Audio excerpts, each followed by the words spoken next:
ओम शांति। आज हम चर्चा करेंगे एक प्रश्न के ऊपर। जैसे पिछले वीडियो में हम सभी ने चर्चा की थी कि सूक्ष्म वतन में शंकर का क्या पाठ है।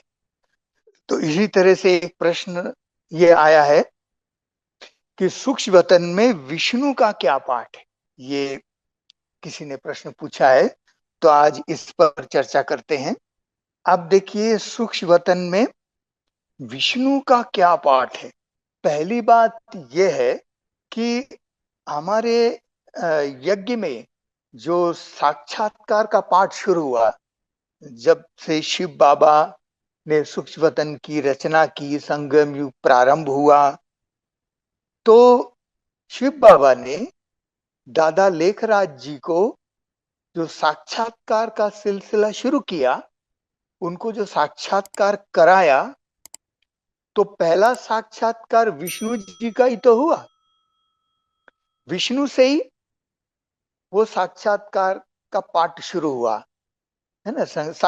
पहला साक्षात्कार विष्णु जी का ही शिव बाबा ने दादा लेखराज जी को कराया। क्योंकि दादा लेखराज जी का जो बिजनेस था, वो तो मेन कलकत्ता में था और मुंबई में था।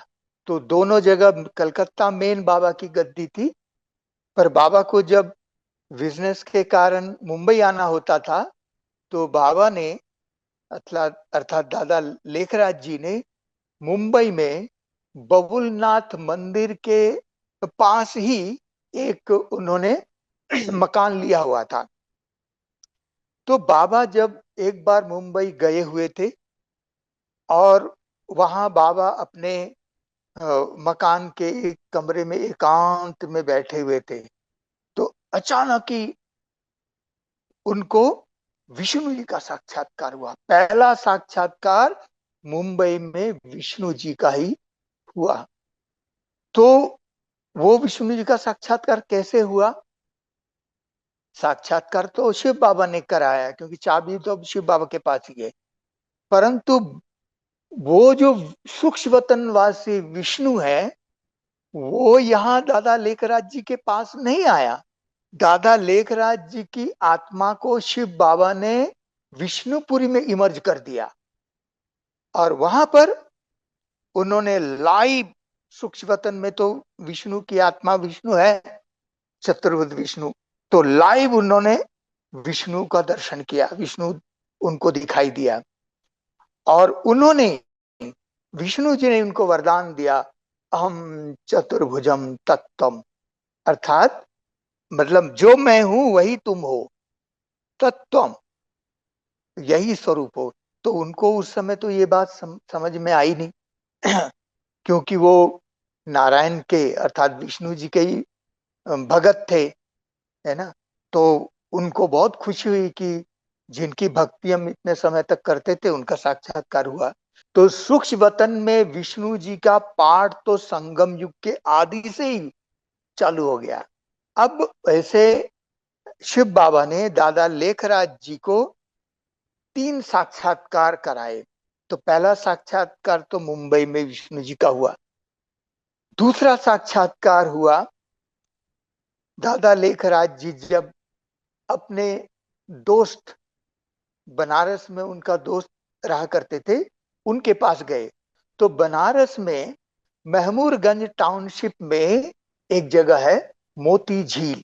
वो बंगले का नाम है, वहां एक मोती झील बहुत बड़ा पोखरा हुआ करता है। उसी के सामने नजदीक ही उनका बंगलो है, उनके दोस्त का। तो वहीं पर ही वो उनका मकान का, बंगलो का नाम भी उन्होंने वही रखा, मोती झील। तो उसी बंगलो में ही बाबा जब उनके दोस्त के पास गए हुए थे, वहीं पर ही बाबा ने, शिव बाबा ने दादा लेखराज जी को विष्णु जी का साक्षात्कार कराया। तो दूसरा साक्षात्कार विनाश का हुआ बनारस में।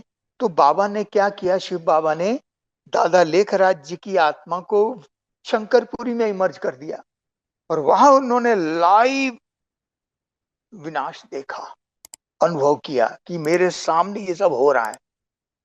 तो दादा लेखराज जी को वैराग आ गया और उन्होंने फिर उनको इतना वैराग आ गया, सारा अपना कारोबार, हीरे जवाहरात के व्यापारी थे, नामी ग्रामी व्यापारी थे, सारा कारोबार समेट करके दादा लेखराज जी सिंध के हैदराबाद में जहां उनका मकान था, जहां के रहने वाले थे, वहां वो चले गए। सिंध में उनका जो मकान था, उस मकान का नाम था यशोदा निवास। दादा लेखराज जी की पत्नी का नाम जो है यशोदा था, तो उन्हीं के नाम से वो मकान का नाम रखा था। तो यशोदा निवास 65 खातू बंधन लेन, हैदराबाद, सिंध, ये उस मकान का एड्रेस था। वहीं पर ही शिव बाबा ने दादा लेखराज जी को तीसरा साक्षात्कार कराया, परम धाम और शिव बाबा का। जीवन को पलटाने वाली अद्भुत जीवन कहानी में वो बात आती है कि कैसे उनके मकान के आंगन में उनके ये गुरु आए हुए थे, क्योंकि उन्होंने 12 गुरु किए थे अपने जीवन में। तो उनका एक गुरु आया हुआ था, तो आज सत्संग चल रहा था आंगन में।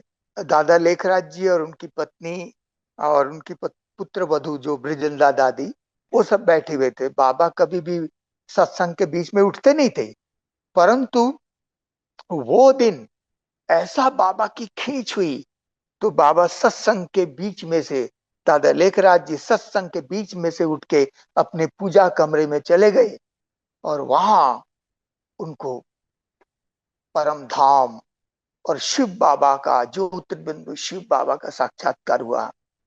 और शिव बाबा ने उन्हीं के तन में प्रवेश करके अपना परिचय दिया, निजानंद स्वरूपम शिवोहम शिवोहम, ज्ञान स्वरूपम शिवोहम शिवोहम, प्रकाश स्वरूपम शिवोहम शिवम। ये शिव बाबा ने उन्हीं के तन में प्रवेश करके उन्हें, उनके मुखारविंद द्वारा उन्होंने अपना परिचय दिया।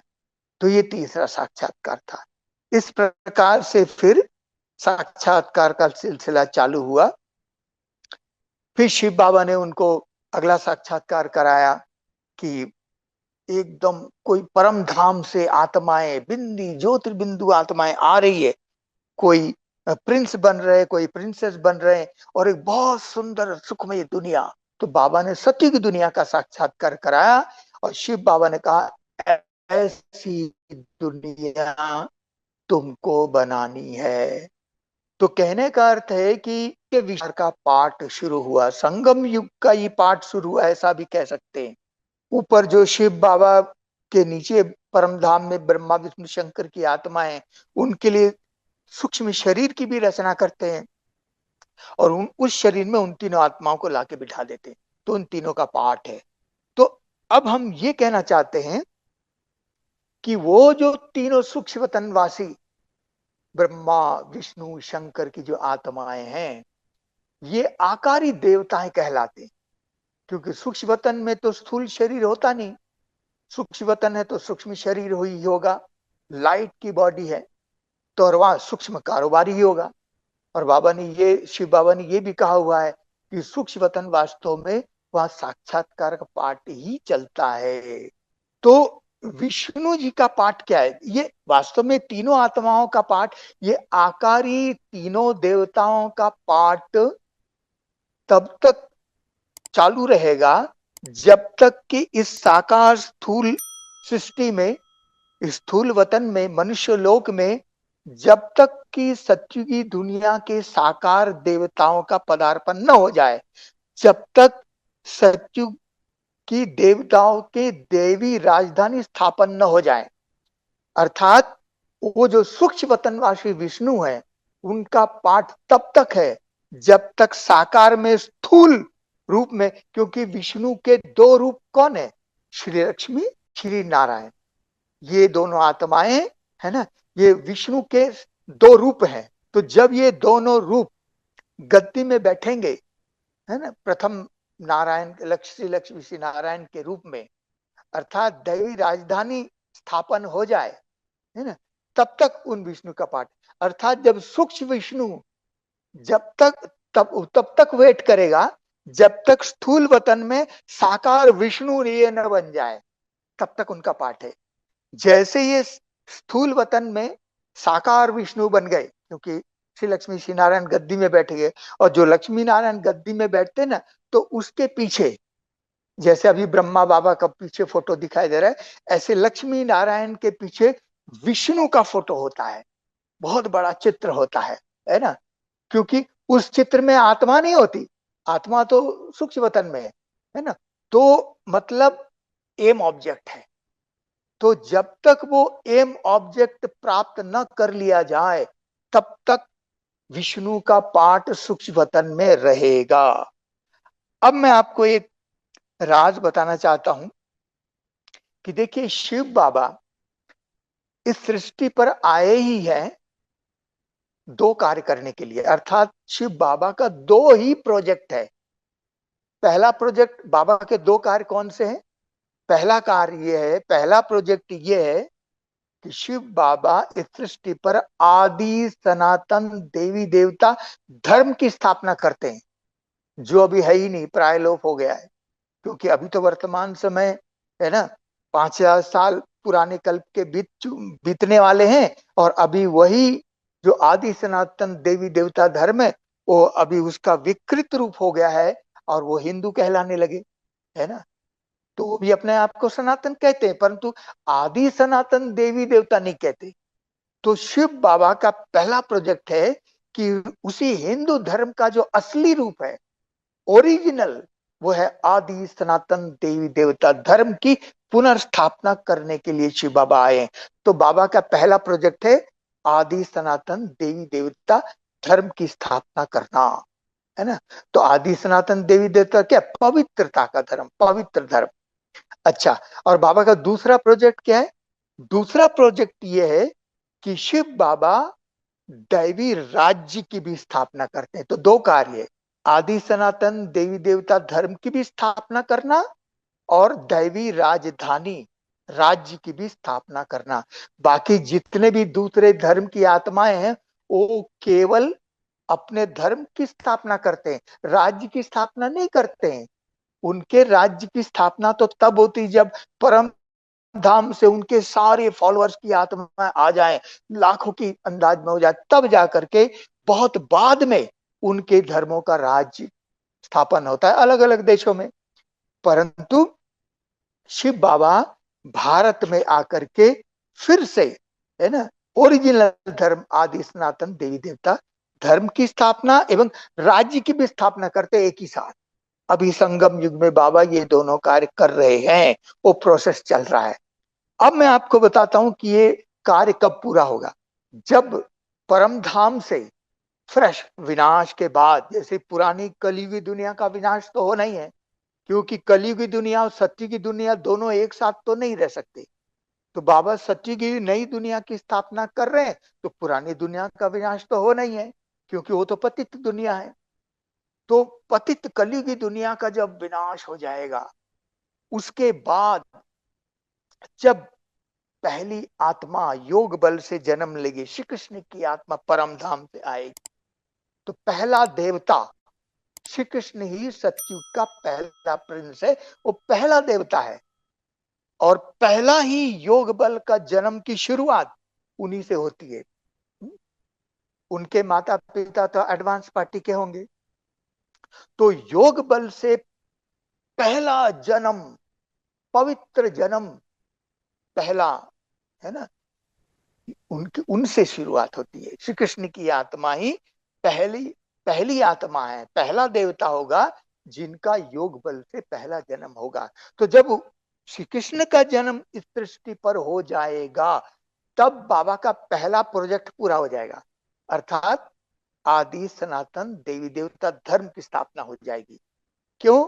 क्योंकि पवित्रता के बल से, योग बल से, योग बल माना है पवित्रता का बल, तो पवित्रता के बल से, योग बल से श्री कृष्ण का जन्म होगा।